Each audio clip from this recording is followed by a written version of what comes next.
इतिहास, वास्तुकला आणि अध्यात्म हे तिन्ही एका प्रवासात अनुभवायचे असेल तर तयार व्हा. आज आपण जाणार आहोत त्या मंदिरात जिथे दगडांमध्ये सूर्यदेवाची कथा जिवंत आहे.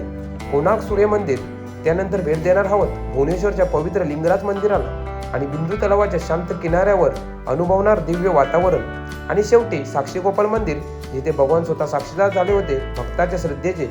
हा फक्त व्लॉग नाही, हा एक आध्यात्मिक आणि ऐतिहासिक प्रवास. चला सुरू करूया आजच्या व्लॉगला.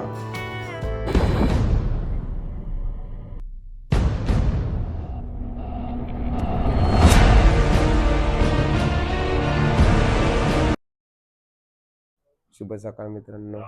जगन्नाथ बलदेव सुभद्रा मैया की जय. राधे राधे मित्रांनो. आजचा जगन्नाथपुरी म्हणजे आमचा तिसरा दिवस आहे आणि इकडे सर्वांची जप चालू आहे. ओके, तर आज व्लॉगमध्ये कंटिन्यू राहा. कोणार्क मंदिर म्हणजे सूर्य मंदिर तिथे आम्ही जाणार आहोत. त्याच्यानंतर बघूया पुढे कसे कसे नियोजन आहे. आता बसचा प्रवास आहे आमचा. सकाळी नाश्ता झाल्यानंतर आम्ही बसचा प्रवास करून कोणार्क मंदिरमध्ये जाणार आहोत. तिथे आमचं दुपारचं जेवण सुद्धा होणार आहे. मला कोणार्क मंदिराचं म्हणजे सूर्य मंदिराचं मला आजच्या व्लॉगमध्ये दर्शन घेणार आहे. बघत राहा. जय जगन्नाथ आणि कंटिन्यू राहा मित्रांनो. व्लॉग आवडत असेल तर एक कमेंट करा.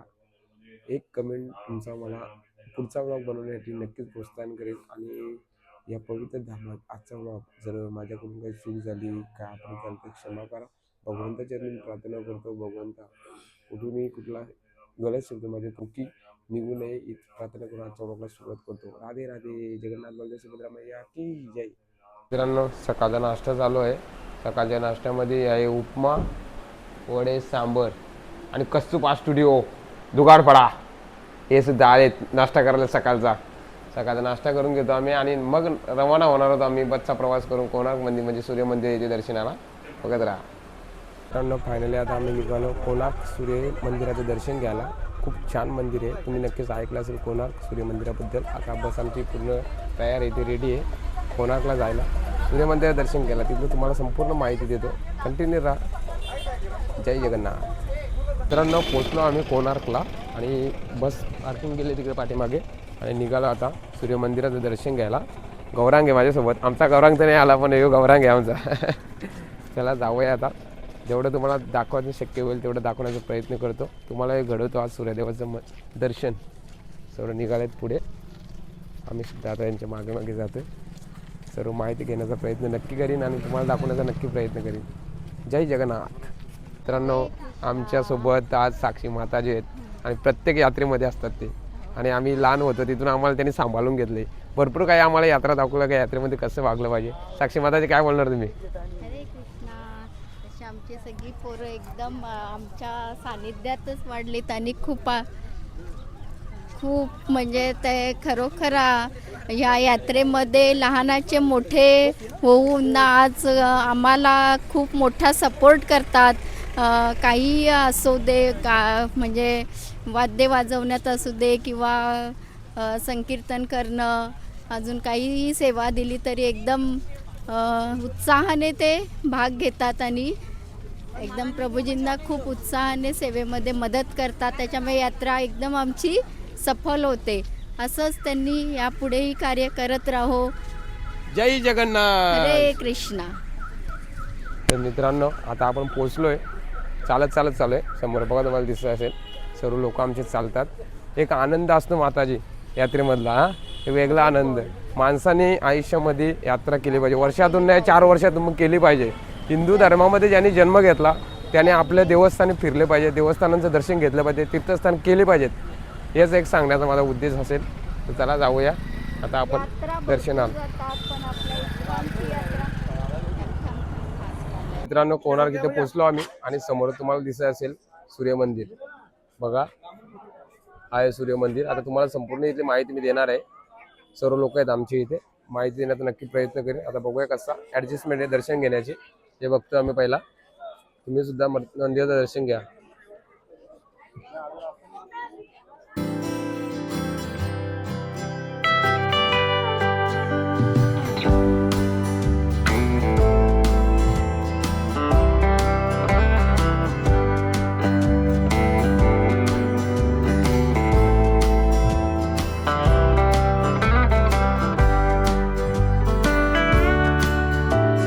मित्रांनो, मित्रांनो, या मंदिरात प्रवेश करण्यासाठी तुम्हाला तिकिटाची आवश्यकता लागते आणि तिकीट पर पर्सन आहे 35 रुपये. तिकीट काउंटर तिथे आहे पाठीमागे. तिकीट घेतल्यानंतर तुम्हाला एंट्री आहे. 35 रुपयाचं तिकीट काढावं लागतो आणि नंतर तुम्हाला सूर्यमंदिराचं दर्शन मिळेल. आतमध्ये खूप काही बघण्यासारखं आहे, ते तुम्हाला मी आता दाखवण्याचा प्रयत्न करतो. जय जगन्नाथ. तुम्ही ऑनलाईन तिकीटसुद्धा काढू शकता. ऑनलाईन तिकीटची रांग या बाजूने आहे आणि ऑफलाईन तिकीट. तुम्ही तिकीट काउंटरवर तिकीट काढल्यानंतर इथं ऑफलाईन तिकीट जो तुमच्या हातामध्ये आहे तो द्यायचा आणि मग प्रवेश आतमध्ये करायचा. तिकीट तुम्ही इथे स्कॅन करू शकता. इथे स्कॅन करा.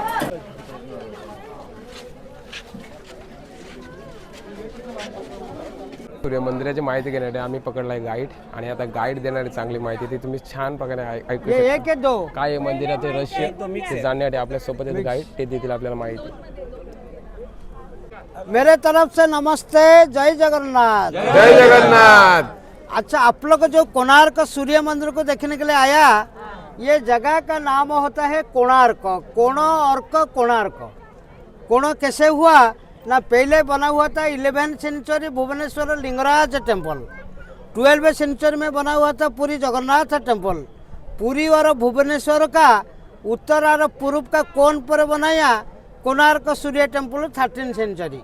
समझे कि इसलिए के नाम रखा था कोनो। भगवान सूर्य नारायण को संस्कृत में बोला था अर्क। कोनो प्लस अर्क जगह का नाम होता है कोणार्क। ये जो जगह में आप लोग अभी खड़ा है, ये जगह पहले चंद्रभागा नदी और समुद्र थे। सारा भारत में जितनी जगह है, यहाँ पहले सूर्य भगवान उदय होगा तो सारा भारत को किरण जाएगा। ये होता है सूर्य का जन्मस्थली, कन्याकुमारी होता है अस्त। ये जो राजा ने बनाए उसके नाम थे लांगुड़ा नरसिंह देव, उड़ीसा का राजा थे। इतने बड़ा मंदिर इधर क्यों बनाया? जो राजा लांगुड़ा नरसिंह देव थे उसके माँ का नाम थे कस्तूरी देवी। उसके 12 साल तक कुछ बेटा बेटी नहीं हुआ, तो माँ कस्तूरी देवी ने यहाँ चंद्रभागा नदी में नहा के भगवान सूर्य नारायण को पूजा करके एक शपथ लिया, मेरे एक बेटा होगा तो हम यहाँ से के सूर्य मंदिर बनाएगा। एक बेटा हो गया, बेटा बड़ा हो गया, 1238 मीन्स 1238 में राजा हो गया। माँ ने बोला बेटा मैं भगवान के पास में शपथ किया था, मेरे के बेटा होने से हम यहाँ से के सूर्य मंदिर बनाएगा। तुम तो हो गया, बड़ा हो गया, राजा हो गया, यहाँ से के सूर्य मंदिर बना लो, तुम्हारा नाम रहेंगे, मेरे भी नाम रहेंगे। इसलिए राजा लांगुड़ा नरसिंह देव ने ये मंदिर को बनाने के लिए 1200 कारीगर नियुक्त किया और 12 साल टाइम दिया। 1238 में शुरू किया, 1250 में एंड हुआ। ये 1200 कारीगर पूरा दिन रात मिला करके काम करे थे। कोई कारीगर 12 साल तक घर में नहीं गया। पूरा 12 साल कंप्लीट हो गया, 2 दिन ही बाकी है 12 साल होने के लिए। इसके अंदर में आपको देखने मिलेंगे 5 मंदिर है। पहले वाला होता है नाट्य मंडप। अभी जो मंदिर खड़ा है ये होता है आप लोग का प्रेयर हॉल व जगमोहन व भोग मंडप जिसको बोला जाता है। पहले जितना हिंदू मंदिर जाएंगे पहले आपको देखने मिलेंगे नाट्य मंडप और भोग मंडप। इसके पीछे थे मेन गर्भगृह। ये जो मंदिर खड़ा है इसका हाइट है 127 127 फीट हाइट। इसके पीछे जो बड़ा टेम्पल थे उसका हाइट थे 227 फीट। अच्छा, इसके ऊपर फिर सूर्य के 2 पत्नी छाया और माया। ये मंदिर को 1200 कारीगर 12 साल लग करके बनाया। बना के पूरा 12 साल कंप्लीट हो गया, 2 दिन बाकी है। जो मेन गर्भगृह इसके पीछे से डबल हाइट वाला थे उसके ऊपर गुंबज को कोई कारीगर बैलेंस करके नहीं फिट कर पाया। इसके ऊपर जो गुंबज थे ये थे कि 53 टन के मैग्नेट। समझे कि बाबू? अच्छा, ये जब नहीं बैठा पाया ना, राजा ने बोला 2 दिन और टाइम है, ये 2 दिन में आप लोग कंप्लीट नहीं कर पाएंगे, हमें सबके सिर काट देंगे। इसलिए सब कारीगर का मन में दुख आएगा जब 2 दिन के बाद सिर कट हो जाएगा। सबसे हेड कारीगर का नाम थे विष्णु महाराणा। वो जब घर से निकल के आया था, कोई कारीगर 12 साल तक घर में नहीं गया। वो पूरा 12 साल कंप्लीट हो गया। तो ये जो जब घर आया था उसका एक बेटा फायदा हुआ था हेड कारीगर का। बेटा का जो 12 साल उम्र हो गया, वो एक दिन माँ को पूछा, माँ मेरे पापा कहाँ हैं? बोला स्कूल में मेरे को सब बच्चों ने बोला कि तुम्हारा पापा नहीं है। माँ ने बोला तुम्हारा पापा है, लेकिन कोणार्क सूर्य मंदिर को बनाने के लिए गए, 12 साल हो गया ना, हमें पापा का पास जाएंगे ना, कैसे पहचाना आ जाएंगे? पापा ने आपको नहीं देखे कि आपने पापा को नहीं देखे, कैसे पहचाना आ जाएगा? बेटा ने बहुत जिद किया, इसलिए उसका माँ ने उसका बारी गए के बेर के पेड़ थे, कुछ बेर उसका घर में एक डॉग थे जिसका नाम थे बढ़िया। बारी का बेर और डॉग को लेकर के आया, गेट का अपने बेटा ने बैठ गया। सब कारीगर जाना न करते, सबके मन में दुख है, 2 दिन के बाद सिर कट हो जाएगा। सबसे हेड कारीगर पीछे जाने का टाइम है, जो बेटा के पास में जो कुत्ता थे, कुत्ता ना आ गया, उसका मालिकों को पहचान आ गया। पापा और बेटा का मिलन हो गया, पापा ने बोला बेटा तुमने एक काम करो जल्दी घर में लौट जाओ, माँ को बोल देंगे हम। आतमध्ये प्रवेश केल्यानंतर तुम्हाला पाहायला मिळतोय कोणार्कमधील सूर्य मंदिर. हे 13व्या शतकात गंगवंशाचा राजा नरसिंहदेव प्रथम यांनी बांधलेले हे अद्भुत वास्तुशिल्प आहे. हे मंदिर सूर्यदेवाच्या रथाच्या आकारात उभारलेलं आहे. 24 विशाल दगडी चाकं आणि 7 भव्य घोडे जणू सूर्यदेव स्वतः आकाशात धावत आहेत. प्रत्येक चाक फक्त सजावट नाही, त्या चाकांवर वेल मोजण्याची अचूक रचना आहे, ज्याला प्राचीन सूर्य घड्याळ मानलं जातं. मंदिराच्या भिंतीवर कोरलेली सूक्ष्म शिल्पकला त्या काळातील समाजजीवन, नृत्य, संगीत आणि संस्कृती जिवंत करून दाखवते. आज मंदिराचा मुख्य भाग खंडित असला तरी त्याची भव्यता आणि अभिमान अजूनही तितकाच जाणवतो. कोणार्क हे फक्त मंदिर नाही, तर भारताच्या इतिहासाचा आणि कलेचा जिवंत वारसा आहे.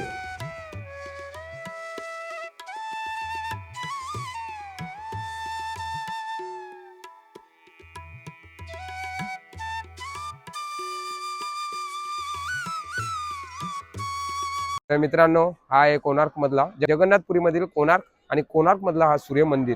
तर तुम्ही संपूर्ण माहिती बघितली असेल. कसा मंदिर आहे, खूप छान मंदिर आहे. मंदिराची आकारकृती खूप छान आहे, कलाकृती खूप छान आहे. कसं कोरीव काम आहे मंदिराचा तुम्ही आजच्या व्लॉग मध्ये बघितलं असेल.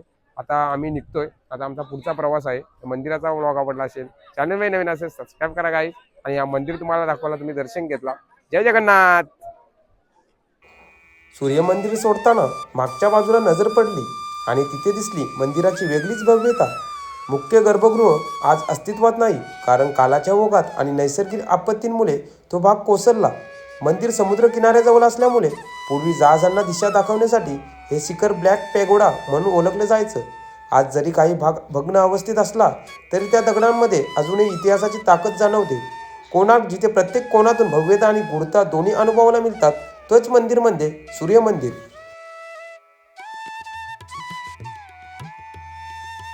मित्रांनो, आता आम्ही निघालो लिंगराज मंदिरामध्ये. भुवनेश्वर इथे असलेले लिंगराज मंदिर इथे दुपारचं आम्ही जेवण घेतलं. कोणार्क मंदिराच्या बाजूला एक छोटंसं मंदिर आहे, तिथे मग दर्शन मंदिर दुपारचं जेवण करून आम्ही आता निघालो. आता वाटले 4:45. माझ्यासोबत गौरांग आहे आमचा. गौरांग, काय बोलणार का तू? हां, तर चला पाहिले आता पोहोचणारच आहोत. फक्त 15 ते 20 मिनिटाची रनिंग आहे. आणि तिथे सुद्धा दर्शन घेणं चांगल्या प्रकारे दर्शन होतं बघू कसं, कारण आज संडे आहे. संडेमध्ये खूप गर्दी राहते. आता बसचा प्रवास करून आम्ही लिंगराज मंदिरामध्ये जाणार आहोत. भुवनेश्वर इथे लिंगराज मंदिर आहे, खूप छान असं मंदिर आहे. थोडीशी माहिती काढली त्या मंदिराबद्दल. आता तिथे गेल्यानंतर समजेल आपल्याला.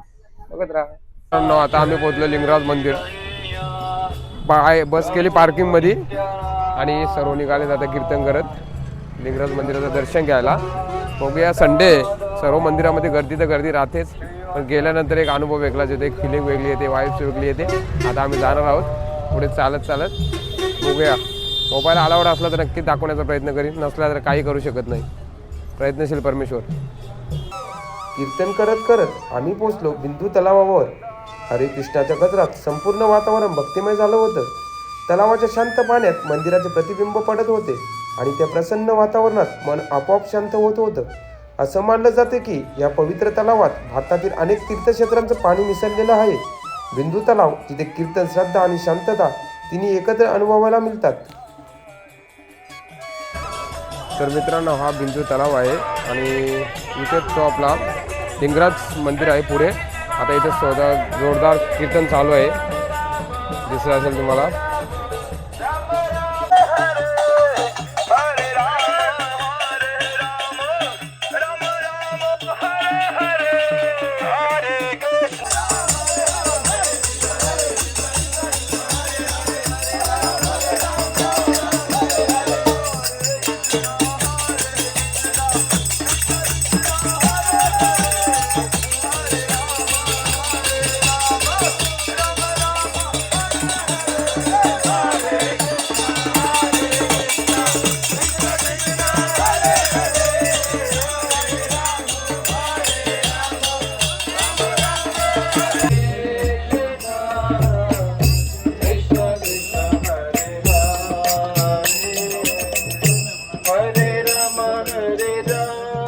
मित्रांनो, आता आपण पोहोचले लिंगराज मंदिराजवळ आणि समोर लिंगराज मंदिर आहे. बघूया आता मोबाईल अलाव आहे का. मोबाईल अलाव असेल तर मोबाईल घेऊन जाऊ शकतो व्हिडिओ काढायला, नसेल तर मग लॉकरमध्ये ठेवण्याची परमिशन आहे. मग आता जाऊया पुढे आपण दर्शनाच्या रांगेमध्ये. खूप छान कोरलेलं मंदिर आहे. आपण त्याची संपूर्ण माहिती मी सांगतो तुम्हाला.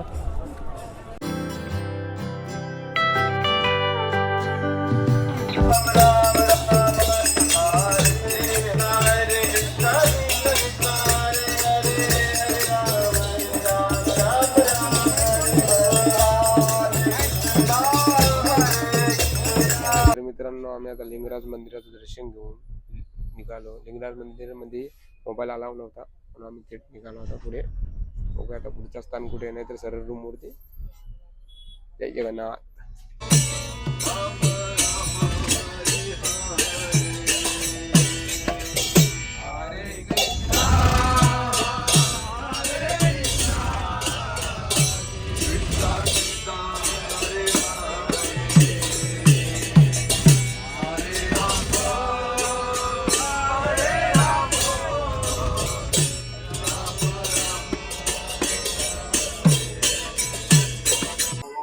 मित्रांनो, लिंगराज मंदिराचं दर्शन घेऊन आम्ही पोहोचलो आता साक्षी गोपाल मंदिरामध्ये.